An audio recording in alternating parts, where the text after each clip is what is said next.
So, hey guys, and welcome to my channel. I am Mirshad Masudov, and get ready to unleash your inner innovator. This is the first video in our project design series, and we are starting with the most exciting part, ideation. We are going to learn how to find real problems in your community and turn them into awesome project ideas. Even though this series is for Technovation Girls, the skills you learn here can be used anywhere in your life. So, let's get started. Firstly, a little bit about me. I am Mirshad Masudov, or you can just call me Mira, and I am student in Inha University in Tashkent, as well as the recent grad alumni. Currently, I'm practicing AI and backend engineering as intern. So, but today I will start teaching you about the design phase of the project development process. And before we start, I would like to point and highlight that the design is not equal to UI. Actually, UI and all other visual stuff is just really small part of the design phase. So what is ideation? Firstly, about the definition, it's not really formal definition, but still I really like it because as it says, it is a process of coming with new ideas and the right problem to solve. So firstly, you need to come up with ideas, and secondly, you need to come up with the right problem, the correct problem to solve. It should be really exact, it should be really clear to everyone. And while ideation is a really significant part of all the project development process, I would like to highlight the things that would be applicable specifically for Technovation Girls competition. Firstly, during the ideation process, you could even develop even more the connection between the SDG, that is the Sustainable Development Goals, and your project. Then it will also allow you to build more impactful speech at the end of the project when you have to create the presentation and take a video. And last but not the least, easy development process. By the development process, I mean the implementation of your project into any end form. Would it be the mobile application or just a website? Doesn't really matter. It's all up to you. But the design concepts are applicable everywhere.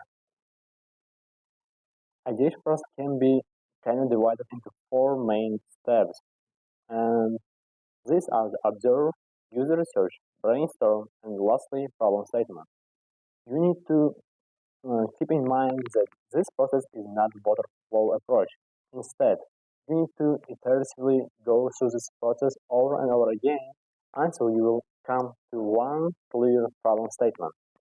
And starting with observing step, here you need to just be empathic, look around yourself, and have a goal to find some inconveniences and the problems in the everyday life of the people. Then you are going to do user research. By user research, I mean identifying the pain points of the potential users. So you need to not just hear the people, but also listen really carefully your customers, potential customers. And lastly, you need to talk to the right people. For example, if you are doing the project for university students, it's clear that you are not going to do interview in kindergarten or in the higher instances. After that, when you came up with some pain points and stress points, you need to do the generating ideas to solve this problem. So we are going to use the brainstorming technique. But during the brainstorming, there are some rules that you need to keep in mind and follow in order to achieve the great results. Also, there's a lot of techniques and methodologies. Some of them include compare and brainwriting. And lastly, when you came up with ideas, when you have the main problem, now it's time to write down everything that you gathered all this time. And you need to be really clear and really concise. The problem statement should not be too long and it should not be too short. It should be just enough to explain everything and keep it a little bit shorter. So talking about the brainstorm in more details, as I said, there are a set of rules, and first one is the most important one. There should be no criticism should not criticize any of your opponents or teammates during the discussion. Secondly, quantity over quality. It's a really rare thing to see that the quantity matter more than the quality of the process, but here it is. Because during the brainstorming, you need to aim to generate as much as possible ideas because there are no good or no bad ideas, just all of them are just ideas. Thirdly, you can and you should build up on the ideas. If you cannot come up with something totally new, you should modify the existing ones. And we can see this process especially in the scatter methodology. And lastly, it's not really mandatory, but try to be visual. Because when you're drawing some simple arts, you can memorize better, much better way. But still, do not concentrate on the visual thing because otherwise you would lose your focus from the generating ideas. As I said, there are some methods, so we will go really quickly through some of them. I will point out only 6 of them, and the first one is classical discussion. When you are gathering in the groups in person or in the Zoom meeting and just discussing your ideas, your point of view, and all this stuff. Then, if you have some introvert people in your team, you can use brainwriting. In the brainwriting, the uh, idea is about writing your points or your views on one paper and then passing this piece of paper to the next person. And he or she does the same thing and it goes through the whole cycle of your team. Third one, Scamper is best for modifying existing ideas or design to improve even more and put your idea or project on the next level. But since it's not really applicable to the Technovation Girls scope, we will not really cover it. So, fourth one, probably my best. I really love this technique, but it's a little strange because its name is worst possible idea. Why do you need it?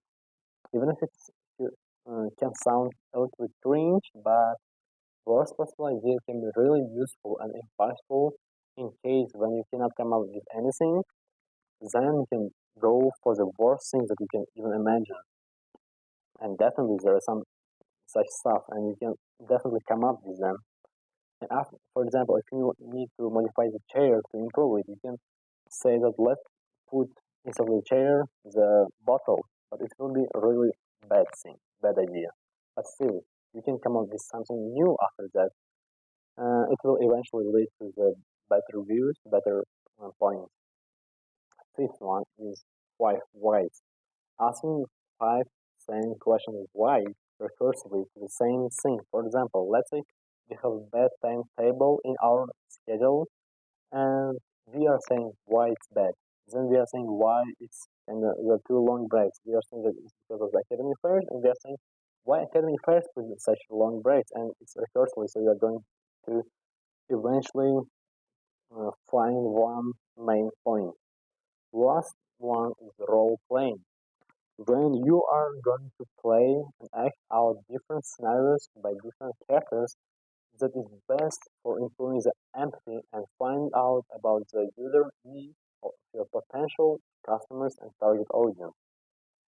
And now, when we have gathered some bunch of ideas and points, we need to evaluate them and take only the ones that we want to take. So here it comes the really good tool, decision matrix. I really love decision matrix because of its simplicity. So all you need to do in the decision matrix is just write your criteria in one column and as a rows write the ideas. Then you need to add weight for each criteria. It can be any weight. For example, I really love the form of percentage because it's kinda easy and it's kinda really familiar to everyone. Then we are scoring each idea against all the criteria. And at the end, after calculating the weight score, we are finding the best score from the current ones. For example, we have two ideas, idea number one and idea number two, and we have four criteria: impact, feasibility, sustainability, and patience. So let's say these are our scores, like 4, 5, 3, 4, 4, 3, 5, 2, and we need to calculate the weighted score firstly. To do that, we are going to multiply the idea score by its weight. So here, for example, it will be 1.2, and then doing the same thing for each criteria. So 1.2, 0.9, 0.8, and 1.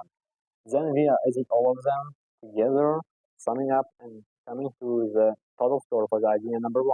It is 3.9. And we are doing the same thing for the idea number 2. When we will find out that it is just 3.7, we can definitely say the idea number 1 is better, and we need to keep that going.